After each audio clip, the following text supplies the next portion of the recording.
Another year, another first round exit. What else would you expect from your good old Pittsburgh Steelers? They get into the playoffs and they show up and they're down 21 to nothing at halftime and they don't look like they're alive. They don't look like they're showing a pulse.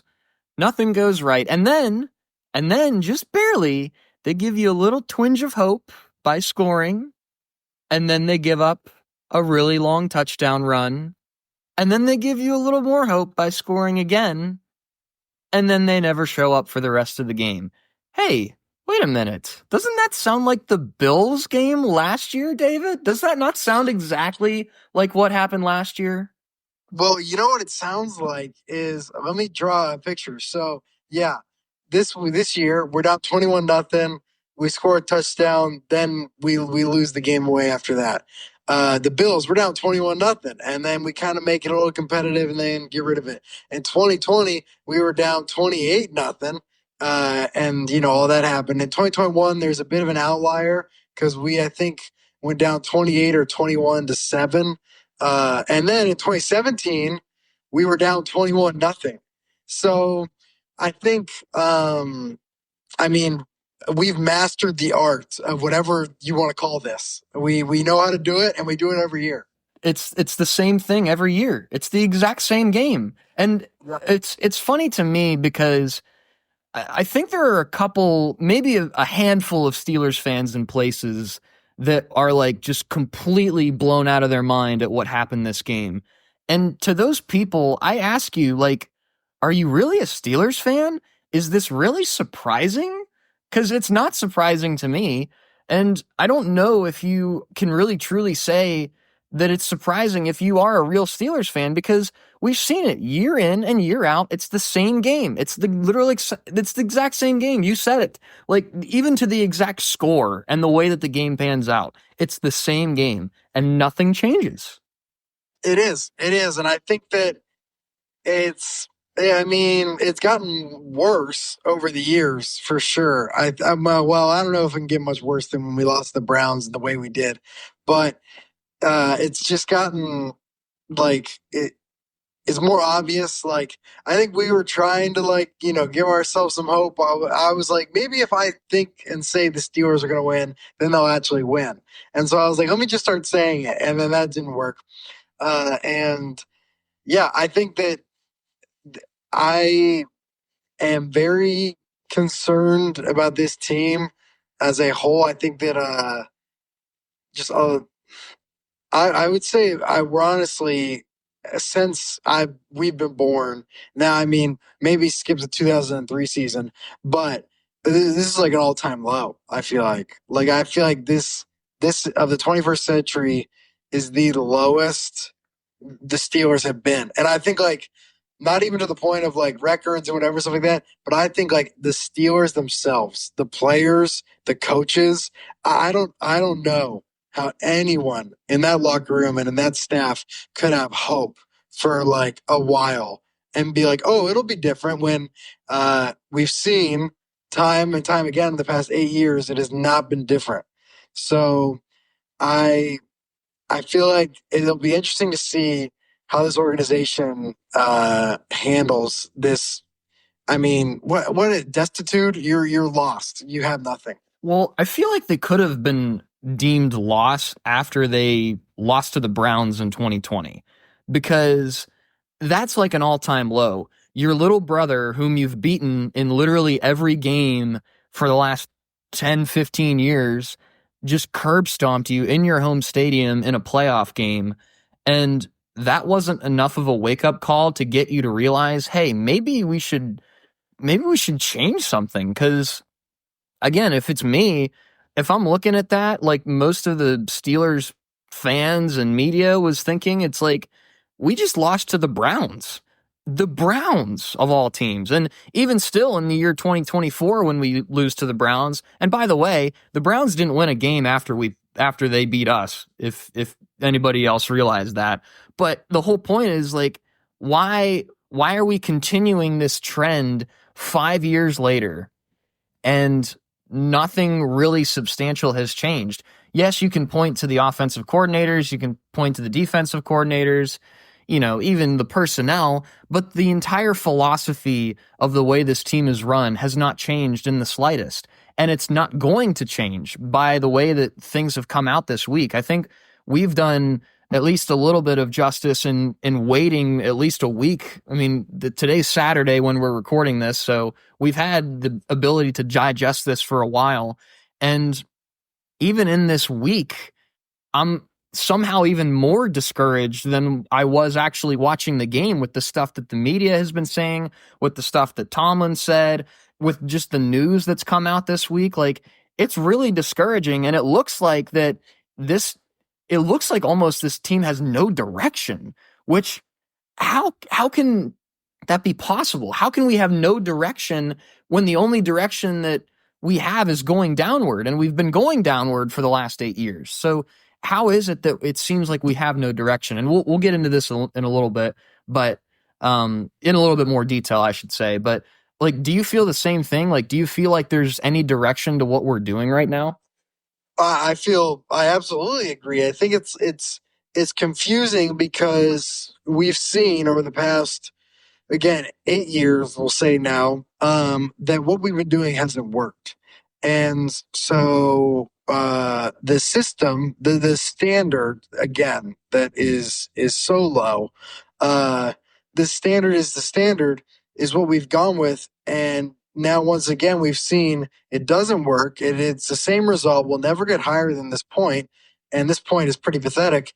And they're like, well, we're going to go with that again. It's like, I think that they can't even say that anymore because they used to. Like in 2023, it was like, well, Mason Rudolph was the quarterback. In 2021, it was like, well, it was the Chiefs and it was Ben's last game and all of that. And then in 2020, there's just really no excuse. But, like, yeah, they were like, oh, well, I mean, we'll get back at it. And it's like this year, it's like, you've got nothing. Like, you can't go back to the standard as the standard because it's proven to not work. But they've chosen to go back to it. But they can't say that. They can't say, "Oh, we're going to stick with the same things," because it wouldn't satisfy. It's not satisfying anyone anymore. Finally, praise the Lord, because I've been saying that this stuff, like, since me and my dad have, since like 2019, 2018, and like finally the media, the outside media, is getting on board with the fact that this isn't working. And so it's like, so they can't outright say that that's what they're doing, but they're not doing anything new and they're not doing anything different. So it's like, okay, well, then what can we even say that we're doing? Like, we are content with where we are with 10-7 wild card loss, getting humiliated. And we obviously can't say that, but it's just embarrassing to see a leadership, like ownership wise and coaching wise, that is content at below average football. And obviously, it's like you're not going to go out and say that. So yeah, I think they are directionless in what to do, because I also think when it comes to like Tomlin and the ownership, they don't know. I don't think that they know. Our ownership's not football minded, and our head coach just isn't the smartest guy in the world. I think that he's doing the best that maybe he can, and that's it. And so I don't know if he knows how to fix it. So I agree that I think we're directionless. Well, I think that's a really good breakdown of it, because it seems like, based on just, if you lay out the details of what's happened over the last 8 years, and again, the outside media for the longest time has looked at us favorably in saying, hey, we have had these winning seasons. We have not had a losing season. And I think Art Rooney, or the new Rooney, I should say the new Rooney. I won't put that on the old Rooney, but the new Rooney, I think he craves that stability. Whether that stability is mediocrity or not, it doesn't matter. He craves that stability. And he's willing to live with exactly what we've been living in for the last 8 years, so as to not change anything. Because, hey, we are going 10-7 every year, and it's getting butts in the seats, and people are at least invested by the time it's over. I think it was last year, I believe, that you said a stat that there's only been like less than 5 games or something that Tomlin hasn't been coaching while in contention. Do you remember ever saying that? I think I think I know what you're talking about. Um, because yeah, it is a crazy stat.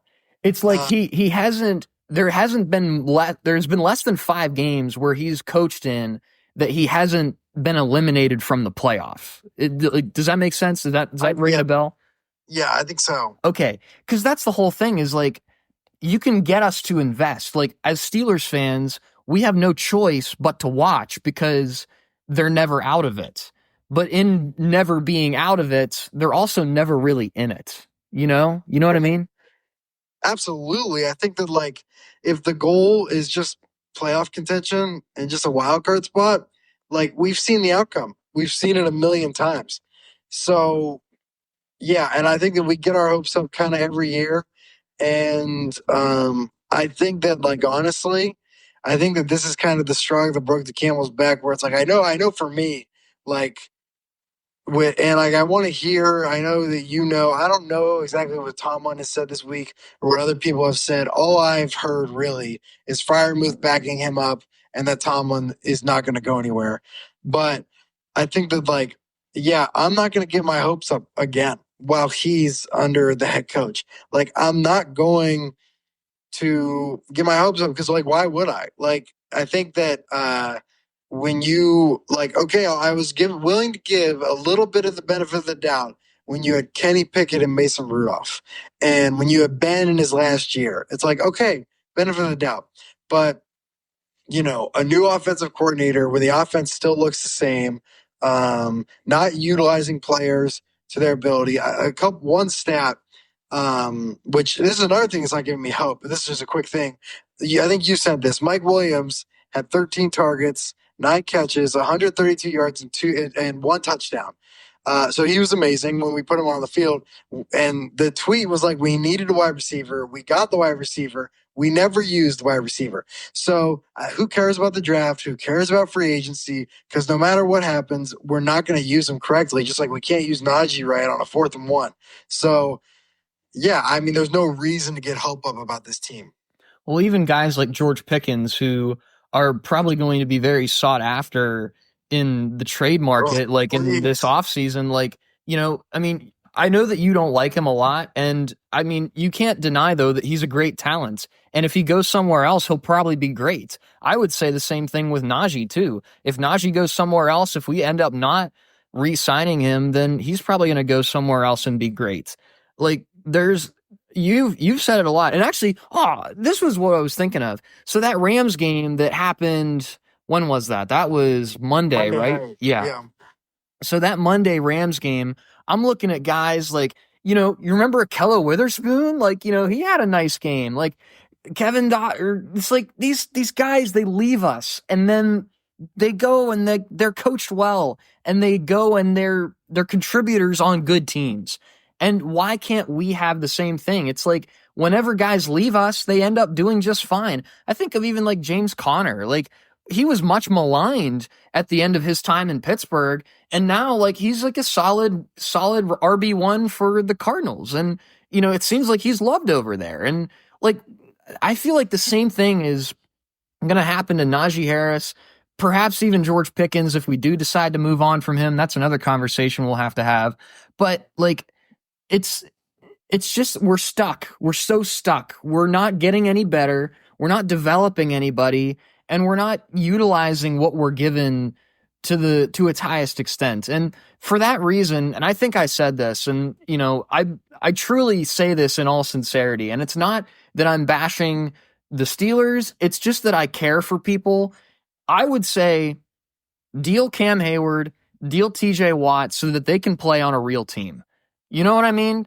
Like it is not fair to them that they have to play on the Pittsburgh Steelers. It's not fair because Cam Hayward has won 1 playoff game in his entire career. Watt has won 0, and there's absolutely no reason that 2 of the best defenders in the last like century they have no reason like to not have any playoff success. Like I'm doing this again, not out of like, hurtfulness for the Steelers because, it would definitely hurt us. But I'm doing this out of appreciation for them and what they've done for the Steelers and how loyal they've been despite us not doing anything for them. I mean, yeah, I can agree with most of that. I think that, like, again, out of love for the Steelers, I think we need a 100% rebuild. I think that, like, what we talked about a couple weeks ago, where it's like like, losing is good sometimes. Like, you have to lose sometimes to get better. And I think that, like, yeah, like, we need to move on. I 1000% think we need to trade Pickens. I would love for him to be in another jersey. I mean, he'll probably, yeah, again, it is the tried and true, like, never fails, for the most part, never fails.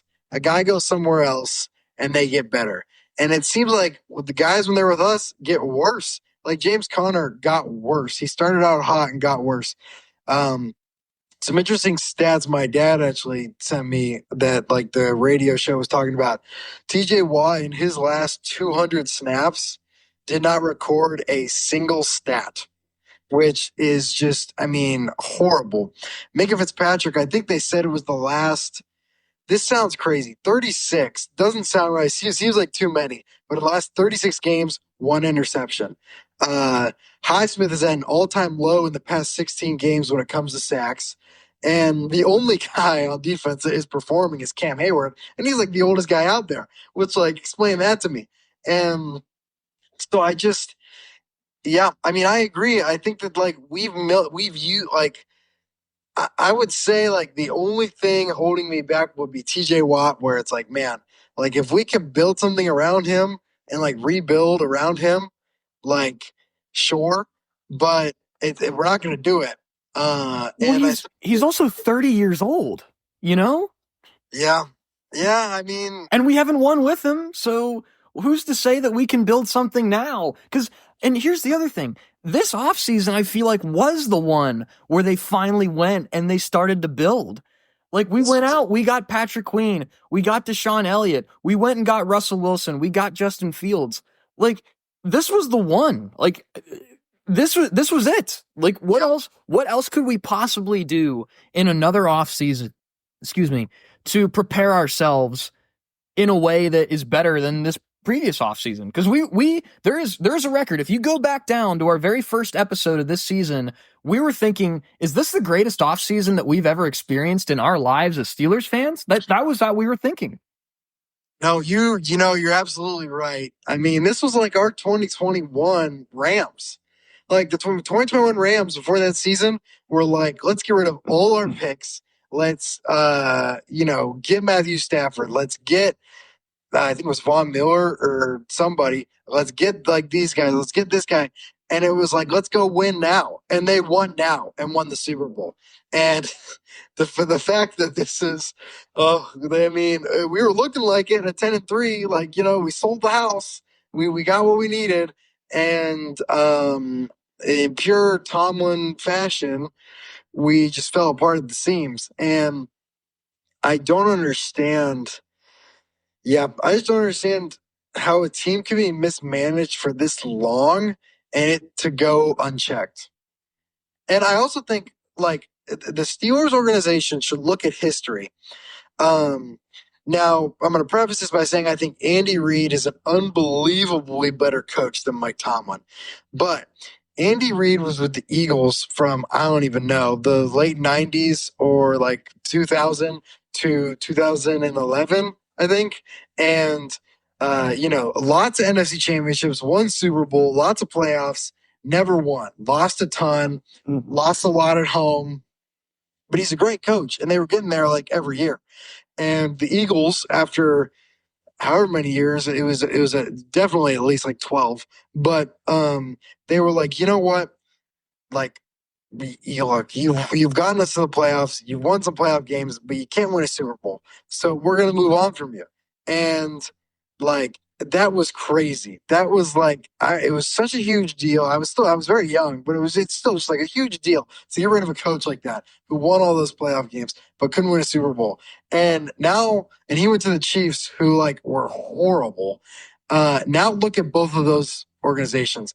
The Eagles have been to 2 Super Bowls, won one, are in the divisional round this week. The Chiefs, I mean, obviously have won 3 Super Bowls, lost another one. So it worked out for both of these guys. So I like what I listened to what Kyle Brandt said, where it's like, trade this guy. Like, try and get something out of Mike Tomlin and be like, look, I don't think Mike Tomlin will win a Super Bowl if he goes somewhere else. That's not what I'm saying. But I'm just saying that, like, if the Steelers kind of had that logic where it's like, odds are, if we're somewhat smart, we'd get better. Well, and the other thing too is the entire selling point on Mike Tomlin is that he can elicit success out of bad teams. Like, he takes bad teams. He took Duck Hodges to an 8-8 season. He took Kenny Pickett and Mason Rudolph to a wild card berth. Like, this is the entire selling point for Mike Tomlin. If you're the Steelers, why would you not look at a team that is just desperately in need of something like that, a team that is like overtly bad, and say, hey, here's Mike Tomlin, give me 2 first-round picks and let you figure it out with him? Because that's, again, his selling point. His selling point is taking bad teams and allowing them to have at least some portion of success. He hasn't had any success with the talent, and if he goes somewhere else, personally, my thought is he would crash and burn, and then his consecutive winning seasons would go away because I think he would be exposed for what he truly is. But here's something that even came out today. The Chicago Bears reached out to the Steelers today. I don't know if it was today or yesterday, but they said, hey, what would we need to give you to get Mike Tomlin? And the Steelers hung up on them. They didn't even entertain the thought. And, like, think about this. Like, what, hold on. Wait a minute. Wait.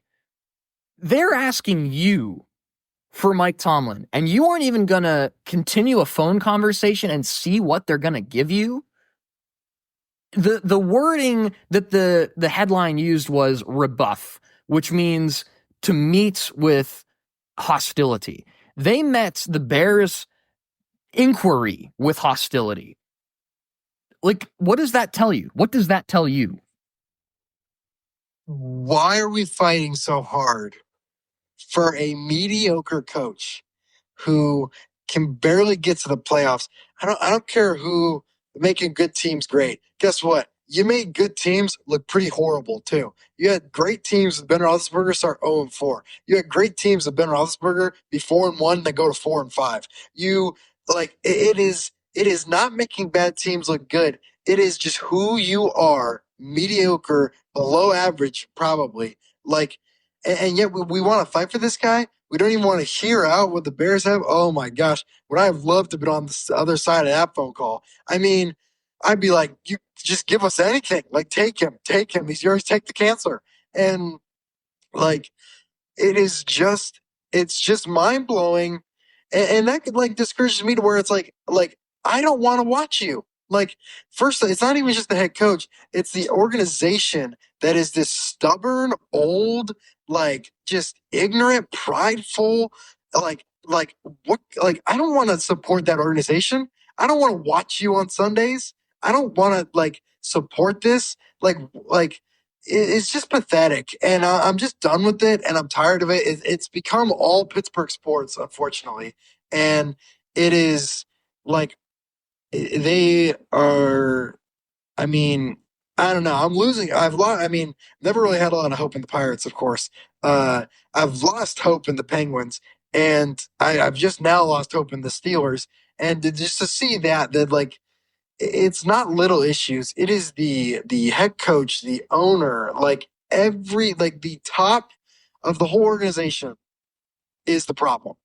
And so it's yeah, I mean, what do we do from here? I don't know. Well, you're right. It's systemic. It's from the top all the way down to the practice squad running back. It's everybody.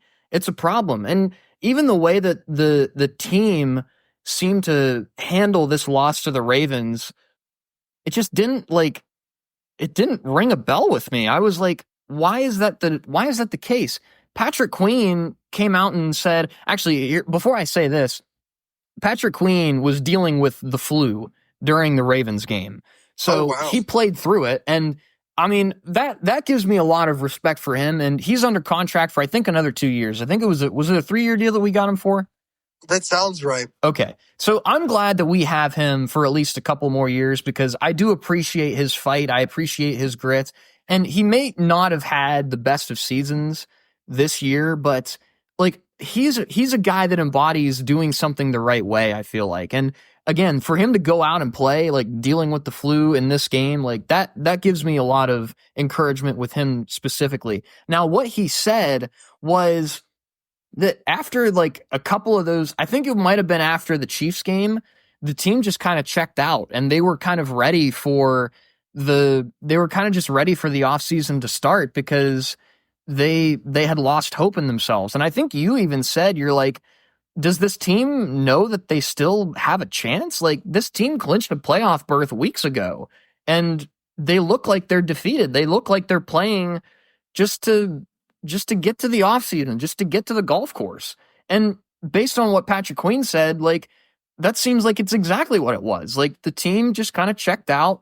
They were not motivated in any way and they just quit. And like how is that possible with a supposed master motivator in Mike Tomlin who's able to motivate people? And I'll read this quote for you from Mike Tomlin's press conference, and I want to get your initial reaction on it because when I saw that Tomlin was having a press conference, I was like, oh my gosh, is he going to announce that he's stepping down?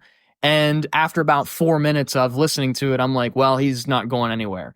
But this is the quote that I kind of honed in on. Let me find it here. Okay, here's what he said verbatim. Mike Tomlin said, "I don't attempt to get what I say to resonate. I've learned over the course of my time here what works and what doesn't." So again, master motivator, right? Yet his philosophy on motivation does not center around getting what he says to resonate with his players. Explain to me that from your perspective, because I don't understand it. I mean, that is just arrogance and pride at its utmost level. I mean, yeah, I mean, maybe you were a master motivator 5 years ago or 8 years ago, but like with that attitude, it's like, yeah, no wonder your players are like, I want to get out of here. No wonder your players are probably coming into the office or work and are like, when can I leave? And like, what kind of who wants to work for that kind of guy and who wants to play for that kind of coach? That's like, it's not going to resonate with you. And by the by, you don't know what works. I'm sorry, you can't win a playoff game. That doesn't really seem like working for me. I mean, man, I'm just going to restrain myself because he's made in the image of God, and he whatever. But that is just, it's very horrible for him to say. Yeah, I can't use any other words than just prideful, arrogant, ignorant, and that's the head of our organization. I just I do want to say too that I kind of do want to preface this conversation by saying that as a person, I do like Mike Tomlin. I like him as a person. If I had the chance to sit down and talk with him over dinner, I would probably really enjoy that just as a person of Mike Tomlin. Now, that's not to say that I can't criticize him because there are reasons for criticism. I can appreciate somebody but also criticize somebody. And here's a little like I guess maybe just food for thought. But I would argue, and you and I share similar values. It takes more to criticize somebody when you love them because it indicates that you do love them. It's like it indicates that you do care. So the fact that we are willing to criticize means that we care enough to say something about it. And I wonder if that's just the problem within the organization is there's people on the outside, there's people externally that will willingly criticize in an age of criticism, no less, because, nobody has anything nice to say about anybody nowadays. But within the organization, it doesn't seem like there is any accountability. There's no like, hey, can we adjust things here? Can we talk about this? And I feel like that is an act of love when you say, "Hey, I see something that's wrong and I want to help you fix it." But there's obviously none of that within the organization because nothing has changed and we're still getting these really hollow statements week in, week out, year in and year out. So like how is like again, we're a directionless organization and as long as that is kind of the philosophy of this organization, nothing's ever going to change, right? Right. And I think that, like, yeah, I agree that, like, I love the Steelers. Like, I love the Steelers. I love the team that we have. And, like, I don't share the affection for Mike Tomlin that you do. And I think that, like, in my opinion, well, I mean, I just think that he is like taking the Steelers that I love and ruining them year after year. And I agree with that. That like, man, if the owners and like the people above Mike Tomlin actually cared about him, they would criticize and be like, listen, like this has got to change, or like this has got to, but instead, they're like, "Oh, well, we'll see you next year. Like, you do keep doing your thing." And I don't understand where that comes from. I think it comes from just a contentment. I think that just everyone there is content where they are, and I also think it could be like, I don't know if they're worried that if they get rid of Tomlin and we have a couple really bad years, that they're worried that like the fans won't be patient enough to like let us rebuild. Which, I mean, I think that's just like that's like, of course Pittsburgh would wait. Like I think I don't know if that's what it is, but I've thought about that a few times where I'm like, I wonder if it's just they don't want to like lose any fans, or like they're worried about this record that they have.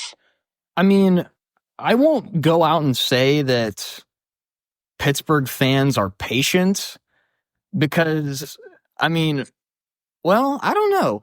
I can't I don't necessarily group myself into the average Pittsburgh fan because I'm more numb to Pittsburgh sports than most people are. Am I still a diehard fan? Yes. My favorite team is the Pirates. Like, I mean, I'm numb to the Pirates, man. They haven't won anything since I was in 7th grade. Actually, it might have been even earlier than that. Um, but it's like I'm in a way like I'm patient. I'm restless, but I'm kind of patient. But more so, I'm just numb. Like, do I expect the Pirates to do anything? No, like because that's just who they are. It's just the Pirates. Like the Penguins, I think I have high expectations for, and I think that people are starting to get impatient with the Penguins.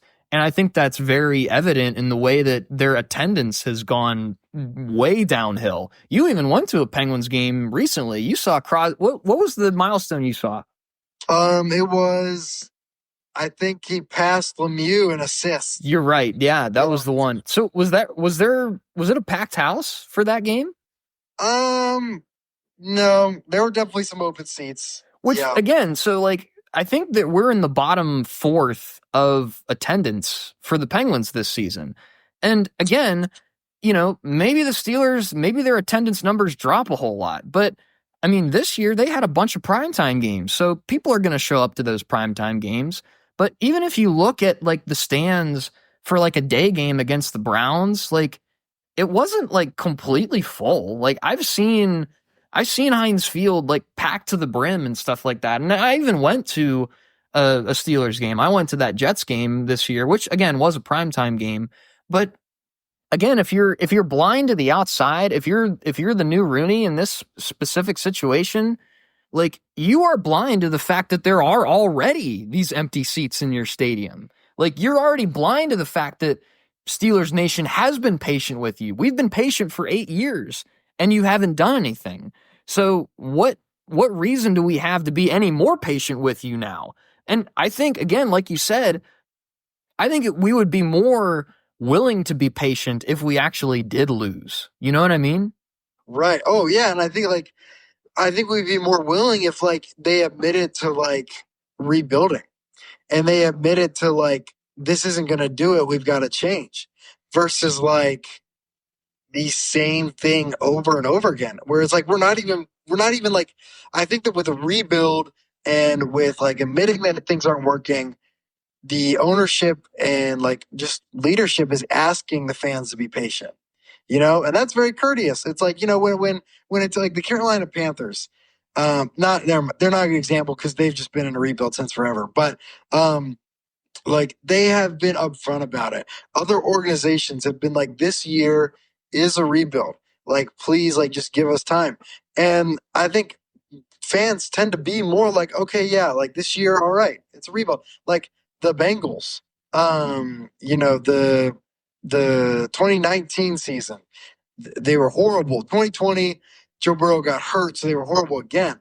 But I mean, like, I don't think everyone was up in arms with Zach Taylor because I think they knew that it was going to take a couple years because they admitted to it. And I think that that's the problem, is that the Steelers have never been like, we're going to rebuild. So they're not asking for us to be patient. And yet the outcome they're putting on the field is making us be patient. And so it's like, it's the worst case scenario because we're patient and then we're annoyed at you because you're not even acting like we need to be patient. And it's worst case scenario.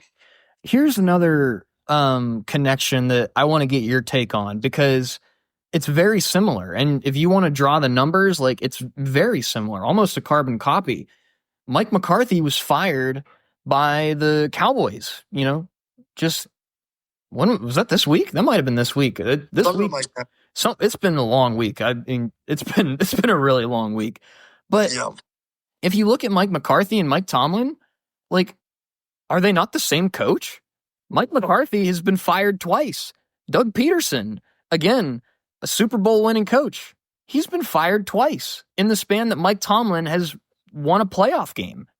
So, like, what's the difference? Like, the Cowboys, again, this perennial underachiever, they're always like there, but they can never do anything. They finally won a playoff game for the first time since the 90s a couple of years ago. But, like, again, who cares about winning a playoff game if you can't win another one? Like, and we're in the same position with Tomlin. Like, who cares if we can get to the playoffs if we can't win a game? Mike McCarthy and Mike Tomlin are, as far as I can tell, the same person. So why is it that the Cowboys, and again, the biggest ego of all, Jerry Jones, is willing to move on from Mike McCarthy, and we can't move on from Mike Tomlin? Yeah, that I don't understand because, like, yeah, again, like, it's not like the Cowboys have great leadership. They have Jerry Jones, and he's still like, yeah, you've got to go. Like, it's time, goodbye. I mean, they did have a losing season this year, so maybe it was the losing season that did it. But I don't understand how, like, yeah, these other coaches, they like they move on. Like, I don't know. I don't know. It has to just be contentment, because like every time you're letting these other guys go, it's like, yeah, look, you're getting us to the playoffs. Maybe you're winning a couple, but you're not winning a Super Bowl. And the goal was a Super Bowl, and so maybe the goal isn't a Super Bowl in Pittsburgh. I don't know. Maybe the goal is to just keep his non-losing season record intact. Maybe that's just the goal for Pittsburgh right now. And it doesn't make sense how you could see, again, you pointed out coaches that are very similar to him that have been fired twice, and have granted and have had more success in the past few years. The Cowboys have, I think, 2 playoff wins with Mike McCarthy. That's 2 more than Mike Tomlin. You mentioned Doug Peterson. If you look at both Doug Peterson and Mike Tomlin in 2017, Doug Peterson has a Super Bowl run with a win, and then he also has a playoff win in Jacksonville. That's 4 more playoff wins in a Super Bowl than Mike Tomlin, and he's been fired twice. So I don't understand why we don't see that what we're doing isn't working and what the rest of the league does works. So I think the word that I'm kind of coming to right now is just confusion. Because, like, you're even struggling to find words for this, and I'm frankly struggling to find words for it as well. And, like, we're just confused. Like, would you agree that you're just kind of like in that state right now? Because I am. I would agree. Yeah. I mean, I don't understand how you're just like sitting. It's never going to be complacent or stagnant. And I mean, we're just sitting complacent and stagnant with what we have. And yeah, I'm confused. I don't understand what the next step is or what their plan is. Or I don't even know if they have a plan. Well, and a part of that too is it doesn't seem like that they don't know the next step either, which is even more reason to say, hey, let's get somebody in from the outside to get a fresh perspective on things. And like, let's see if they can figure something out. Cause even Mike Tomlin, like, I think he admitted to be like, yeah, I really don't know what's going on. I don't know how to fix it. And if that guy is the one that said, I don't know how to fix it, then like, why are we still looking within to find the answers instead of looking on the outside? I want to read a couple more quotes from Tomlin's press conference for you to just kind of react to, because I wrote down I wrote down a bunch of them actually that just kind of stuck out to me. And I'll just read them all and then I'll kind of let you react accordingly. The first one I wrote down was, I thought this collective was better positioned this year than in years past, which we talked about. We agree that this was the year if we were going to have one. The other thing that he says, it's right to acknowledge things that are moving in the right direction as well as the things that aren't, which that specific statement confuses me because what is moving in the right direction? Could you point to literally anything that's moving in the right direction? Yeah, I mean, honestly, no. There's no silver lining here. I don't understand what he means when he refers to moving in the right direction. Okay. The next one, which, okay, here's another one. He says, I'm not ready to sell optimism to you. I don't know that that's appropriate at this time, which, I mean, I think that makes a lot of sense because good, I'm not optimistic and I don't want you to sell me optimism because I don't want false optimism. We talk about false hope every single year and it's the same thing every single year. Yeah. Yeah. No, yeah, he's right on the money with that. I mean, and I don't think he even could sell optimism right now, just with the way things are. All right. So then this next one, okay, here's one that I want to get your take on, and I won't say anything about it. He says, Okay. I enjoy the urgency that comes with what I do. I understand the frustrations, and honestly, I share them. Does he? Does he understand the urgency?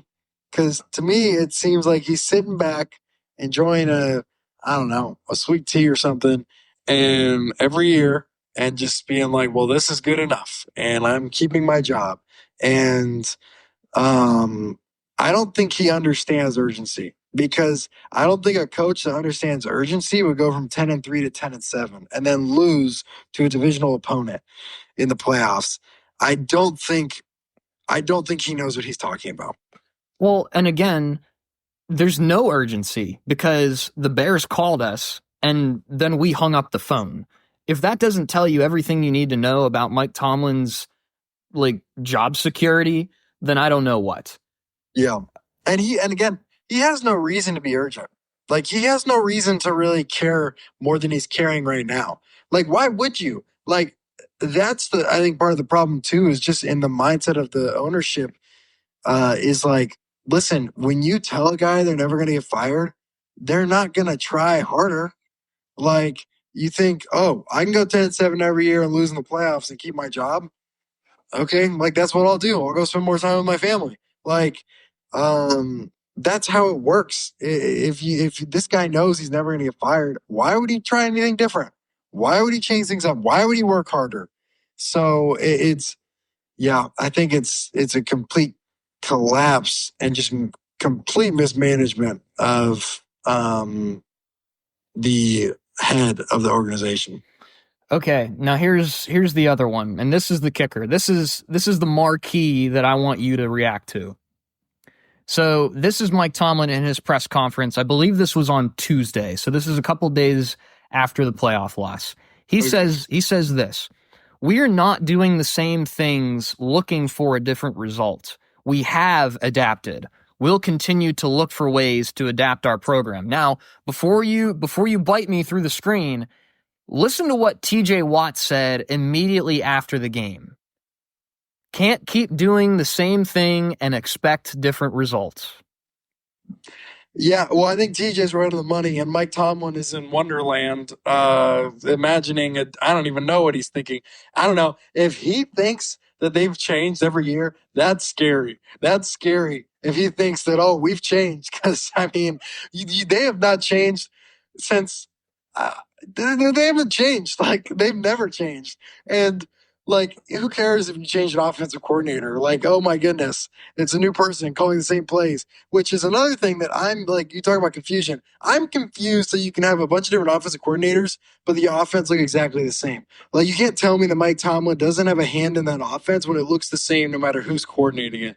And I think, I mean, yeah, that's just egregious to say. That's just downright like a lie. And you can't even, if I was in that room, I'd be cracking up. Like, how could you have a straight face and say that? And say that you like have been changing. Like, okay, sure, you signed some people, but they did the same exact thing. They had the same stats as Mason Rudolph and Kenny Pickett and Duck Hodges. So it doesn't really matter. You're not changing anything. Maybe the names are different, but the outcome's the same. So I think that it's hilarious that he thought he could get away with that. I'm going to make sure he can't. Yeah, you're right. It is hilarious. And I almost cracked up listening to that live as well because, I mean, we've talked about it almost every single week for the last month. Insanity is doing the same thing over and over and expecting different results. And he almost said verbatim, TJ Watt almost said verbatim that exact quote. And then Mike Tomlin 2 days later comes out and says, yeah, we're not trying to get something different out of doing something the same. We're trying to change. I mean, 8 straight years without a playoff win tells me otherwise. I don't know about you. No, I completely agree. And then it's also very disheartening that our best player and our head coach are not on the same page. Yeah, that's a great point. That they don't see things clearly. And I don't know what Fryermuth's smoking, but I mean, just, I don't know if he was just trying to keep his job, but whatever. I mean, he's just on a different plane of existence right now. But I think that, yeah, it's interesting that Watt would say that. I want to know what like other guys would say. And that's, I think, another thing, like Patrick Queen saying what he said. Like, I think like when the players aren't agreeing with what you're saying at a press conference, like that's like, I mean, that's a red flag. I mean, that's like caution. Can we like take care of this? But no, we're just gonna say it's fine. Like, how are we not like, oh my gosh, we need to be worried about this? Yeah, you're right. And I dive into what you were saying about Fryermuth because I don't think we've not necessarily said like stuff about what Fryermuth said. Do you remember? Do you have enough to be able to talk about that? He said like it was right after the game, and he was like if you guys knew Mike Tomlin, you wouldn't be wanting him to get fired, and like he's just such a great guy, and I wouldn't want to be coached by anyone else. And like it was kind of like along those lines where he was basically just saying how much he loved Mike Tomlin. And I think that like he just was saying don't blame the coaches, I think. And I don't understand why he would say that. When it's like you see other players who are just obviously like, yeah, like they're just not helping me. And they're like I would love to see like if Fryermuth even got traded and well, I'd like to see if he got better. Like to see, like I wonder if he would still stand by that statement. If you go somewhere else and you're like, if you go to Sean McVay and you become the best tight end in the league, and then you're like, oh yeah, the coaches in Pittsburgh I still would like love and think they're the best. Like, I mean, maybe it's because I don't know, and it could be like like I'm kind of rambling here, but it could be interesting. Like he comes from Penn State with James Franklin, who is kind of like a shot for shot image of Mike Tomlin when it comes to college football, and that his job security is 100%. And like, yeah, he can win a lot, but he doesn't win the big games. This year was a bit of an outlier. So I wonder if it's just like coming from that mindset. That's all he's known is a coach like that. And so it's like, of course, he's going to defend a guy like that. But yeah, I don't know. I did not agree with anything he said. Well, and then here's the other thing that I think that you can start to make connections with. You get guys like Patrick Queen and Deshaun Elliott who have come in from the outside, and they're the ones that are very vocal about saying that there are problems.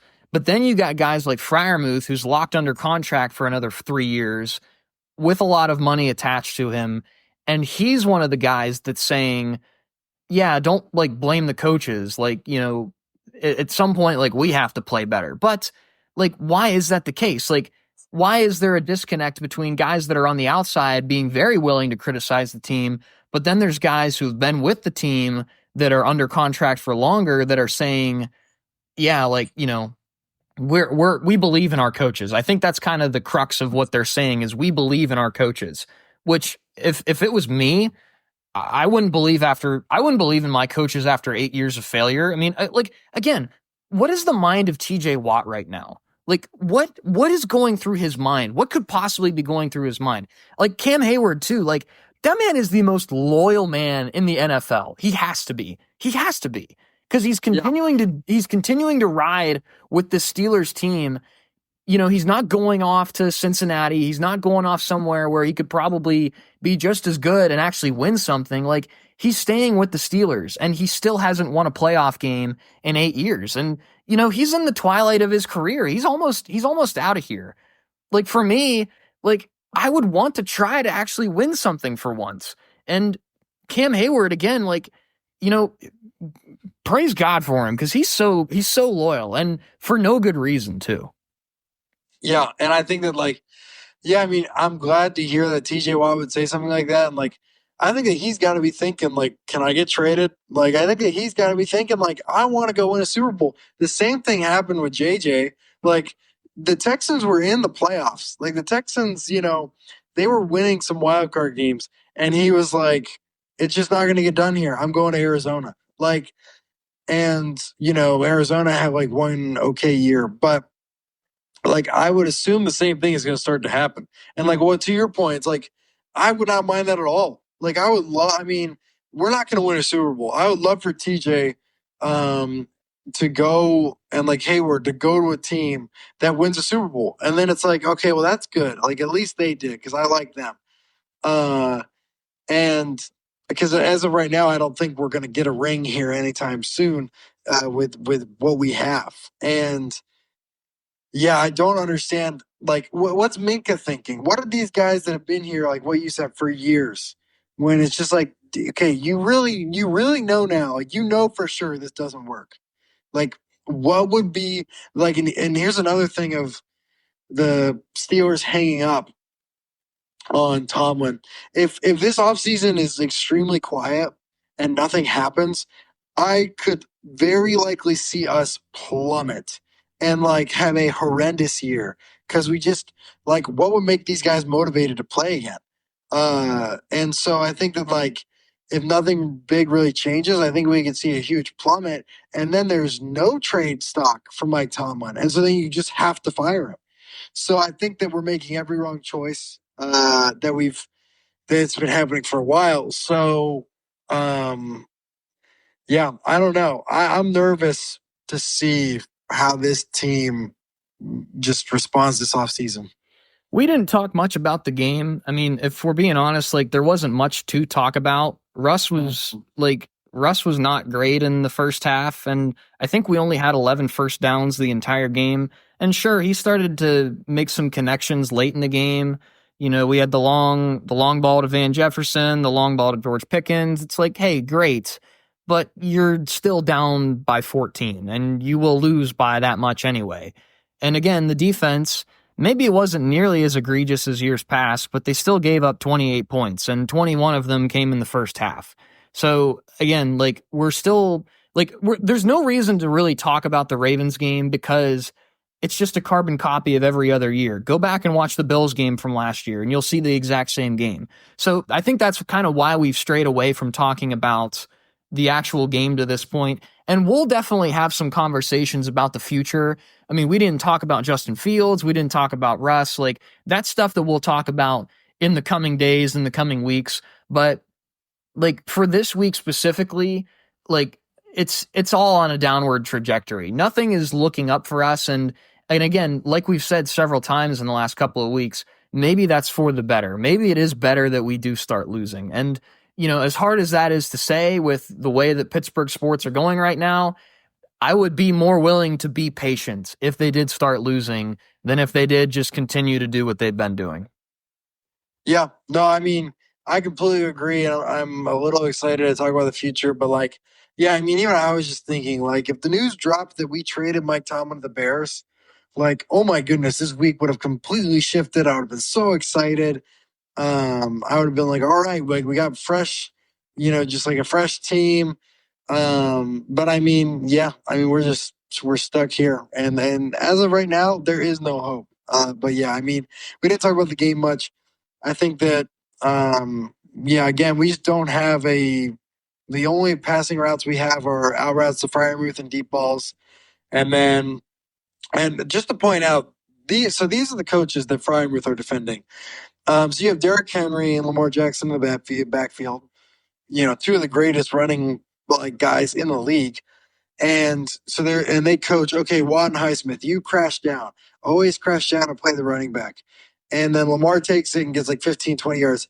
You'd think after you'd think after a drive, you'd be like, okay, either a guy lines up over top of Watt or Highsmith to watch Lamar, or you have, you have the outside rusher watch Lamar and rely on the middle of the field to get that running back. But for some reason, we were stubborn and said, no, leave no one on Lamar and let him run wild. And I mean, that's like the simplest thing of like the easiest thing of like, all right, we're going to not do that anymore. And I don't know why they didn't change that. But again, I think we're in a big mess.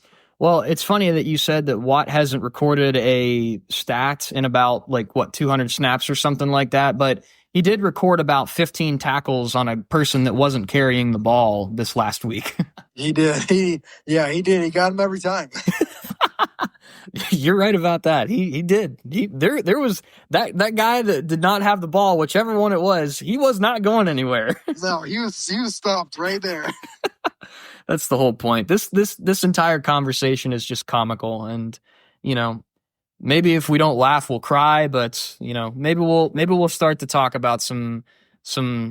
I don't even know. I don't know if we're going to talk about good things in the coming weeks, but we'll start to talk about some of the stuff in terms of our future. We have a lot to dissect when it comes to the quarterback room, with the running backs, with the defense, and a whole bunch of other stuff. And we'll address that in due time. Now, as we end this episode, since we don't have any more predictions, and I will officially concede that David won the predictions for this season. I was stupid enough to take the Chiefs on Christmas Day, and that was what sunk me. I lost by just a game. I think our final record, you were 9-8, and I was 8-9. So I think that's what we ended up as. Yeah. Dang, that's pretty cool. All right, so now this won't go for anything, but remember that in the year 2024, David won. So as long as we do this podcast, we will keep track of how many season winners in terms of our predictions that we have. So David is 1-0 in our Boardman Black and Gold predictions. So congratulations, David. Here's your proverbial crown. Nobody can see it, but I'm placing the crown on David's head. Now, let's predict for the rest of the playoffs. What's going to happen for the rest of these games? Actually, what time is it now? It's 4:03, so the Texans and Chiefs is starting in about a half an hour. So what do you think for the Texans and Chiefs? Texans and Chiefs, I'm going to go Texans. I'm hoping, man, it was a close game in Kansas City last time. I think that the Texans are they ended kind of on a rough stretch like us, but they won their playoff game. And I think that they're going to go in there, I think, with some momentum. And I think the Chiefs, they haven't played, their starters haven't played in a while. And I mean, that has never bothered them in the past. But I think that they just, again, have not looked good this year. And I think that maybe the luck might run out.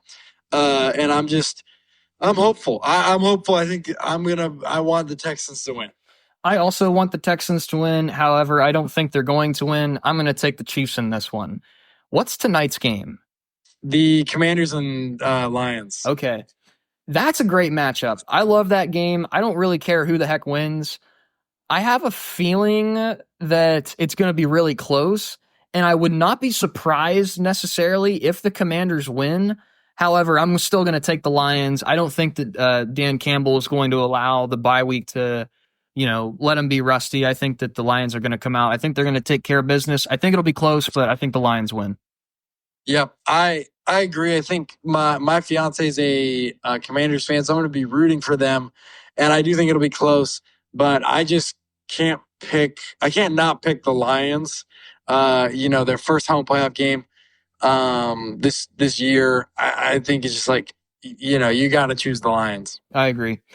And then I don't know is there a 4:00 tomorrow, or is it a night game tomorrow, or are they playing on Monday?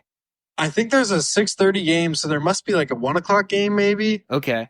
One of them is the Rams and Eagles, and then the Yes. other one is Bills Ravens. So for the Eagles game, the Eagles looked a little rusty, and Jalen Hurts didn't look amazing.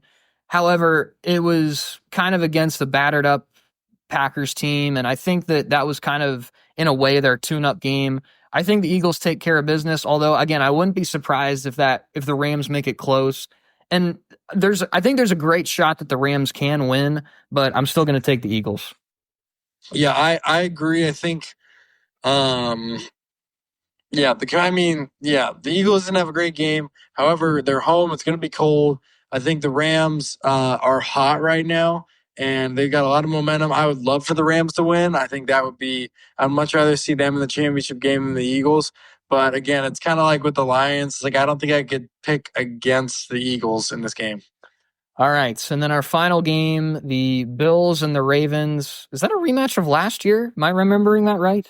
It was a rematch of COVID. Oh, really? I think, yeah, 2020. I'm pretty sure. Okay. Maybe I'm thinking of Ravens Chiefs. But here, I guess I just kind of tipped my hand. So here's the thing. The Chiefs are probably going to win against the Texans, which means that whatever happens in the Bills and Ravens game, it means that the NFL is going to get something good, because they're either going to get a rematch of last year, or they're going to get the very highly coveted Chiefs Bills game, which actually, did they both play the Chiefs last year? I remember. Yeah, they did. They did. Okay, so it's a win-win for the NFL. And the way that the Ravens came out, they looked prepared against the Steelers. Not to say that the Bills didn't, and honestly, they kind of threw the Broncos to the side. But I think this game is going to determine, in the minds of everybody, who the MVP is. And I think it's going to be Lamar. I think that the Ravens are going to win this one. Even though I want the Bills to win, I think the Ravens are going to win. I think the Bills are going to win because of the disrespect. I don't think it's disrespect, because it is somewhat warranted. But I think that Josh Allen's going to feel extremely disrespected, being the underdogs at home. And I think all everybody's talking about is just how they can't win deep playoff games. And I think that they got whooped by the Ravens earlier in the year. I think that they're going to come out with a chip on their shoulder, with the fans on their back, and I think they're going to win. Okay, so you've got Texans Bills in the AFC Championship, and then you've got Eagles Lions. I also have Eagles Lions, and then I have Chiefs Ravens. So we have the exact opposite AFC Championship, but we share the NFC Championship. Yeah, and I think I might be going a little bit more with my heart on these picks, but I'd say the AFC Championship. I think my AFC Championship is I don't know if it'll be a huge contest. Well, actually, did the Texans beat the Bills in the regular season, or it was a close game? I don't remember. I'm not sure. I don't remember, but I would go with the Bills at home, and I think that they would get the job done, and they'd be in the Super Bowl. And then, so for the NFC, hey, we might as well say it. Who do you think wins the NFC Championship between the Lions and the Eagles? And then who moves on to the Super Bowl in your mind against the Bills? I would say the Eagles, or no, whoa, sorry, Lions. I think that the Lions, I think they just got it this year. I think that last year, they were so close, they slipped it away. This year, they've been more locked in. Sure, they've battled with injuries, but they've been continuing the ability to win against good teams with all these injuries. And like being at home, I don't think anything changes, and I think they get to the Super Bowl. Okay, so you got a Bills-Lions Super Bowl. Personally, in my opinion, I think it's going to be a battle of the birds. I think it's going to be Eagles-Ravens. As awful as that would be, I would be forced to root for the Eagles, and it's not ideal, but I would.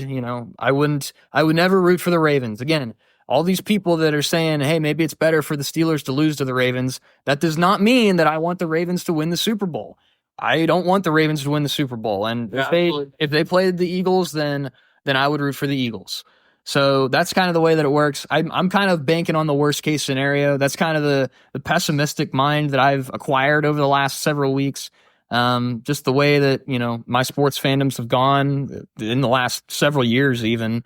So as bad as it might be, that's kind of my thought. And I think it's a battle of the birds for the Super Bowl. Yeah, I think I got the Bills and the Lions, and I think this is the Lions' year, honestly. I think the Lions are gonna take it all the way. And that would just be so cool to see. But yeah, I think that they're gonna win the whole thing. Well, if you take into account a Lions and Bills Super Bowl, I think that's literally the best case scenario because it's two teams that one team that has never won anything ever, and then you've got the Bills who lost 4 straight Super Bowls. Somebody has to win that game, unless that's when Jesus comes back or a meteor hits the stadium. Somebody has to win that game, which I think in a way would mean that nature is healing in some respect. So that would be the best case scenario, and I think mine would literally be one of, if not the worst case scenarios. Maybe the Chiefs. I'll say this again. I think the Chiefs, honestly, winning would be worse than the Ravens because the Chiefs are just the new Patriots, and the way that the Steelers are trending, the Chiefs are going to have more Super Bowls than the Steelers by 2035. Actually, why am I saying 2035? Let's call it 2030. That's only 5 years away, right? No, I mean absolutely. And if I would be very upset if they were the first team to three-peat. And if they do that, they'll have 4 rings and what's stopping them from four-peating and all of that. So yeah, I think that you need to just they're not really as good as even though they got the best record they've ever had, they're not as good as they have been in previous years.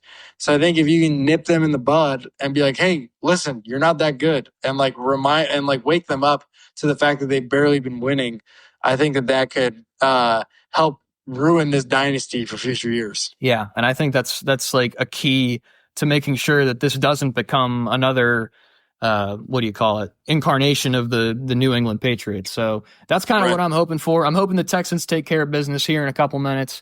But as far as that goes, that is the end of the 2024-25 season for the Boardman Black and Gold podcast. We are into the off season just as we expected. Both of us predicted a loss in our playoff game, but hey, that does not mean that Zane and David are going anywhere. We'll have plenty of discourse to talk about. And since we are, kind of talking about the Steelers, and we're going to have some fun episodes planned for this offseason. I have a couple of little things that I'm going to run by you off air, but we have some fun stuff planned. And even thinking about to next season, our outside perspectives are going to go crazy next year because we have a lot of really good guests that we have planned for next year. So, hey, Boardman Black and Gold isn't going anywhere, and we appreciate you all for listening to us throughout the course of this season. It's been fun. We finally kind of got our feet under us. We kind of got an idea of how this entire thing works, and it's been a great season. And as disappointing as it is, it's been fun, and it's been great to be able to do it all season long. Yeah, it has been, and I have, again, loved it. Loved this doing this season. As heartbreaking as it ended up being, and this whole podcast episode we were talking about how there's not much hope. But I think that it's fun to get to do it with you, and this is definitely a silver lining, even if it is years like this. So yeah, this has been a blessing. As always, thanks for listening to the Boardman Black and Gold podcast, and we're sponsored by Zecca Enterprises, crafting furniture solutions in northwestern Pennsylvania. You can call 910-777-3871 to turn your furniture problems into furniture solutions. Keep an eye on our Instagram account at Boardman and Gold for some updates on some upcoming episodes during the off season. We won't have scheduled uploads necessarily, but there will be uploads. We'll try to continue to update as far as the off season goes. Hey, maybe we will get the notification that Mike Tomlin is fired, and I think we would probably just hop on a call right then and record something, because that would be a momentous occasion, and I think that would be some breaking news that we couldn't wait more than 5 minutes to cover. So, Oh, absolutely. I mean, fingers crossed. Don't get your hopes up, David. I know you want to, but I don't think it's going to happen. I do, but I know we're stuck for a little bit. But as long as we're stuck, hey, we might as well be stuck together. So as always, thanks for listening, Steelers Nation. And we'll be back next time. Who knows when, but we will be back. Rest assured on the Boardman Black and Gold podcast. Zane and David, the Steelers season has come to an end, but Boardman Black and Gold, it isn't ending anytime soon, baby. Thanks for listening. We'll see you next time.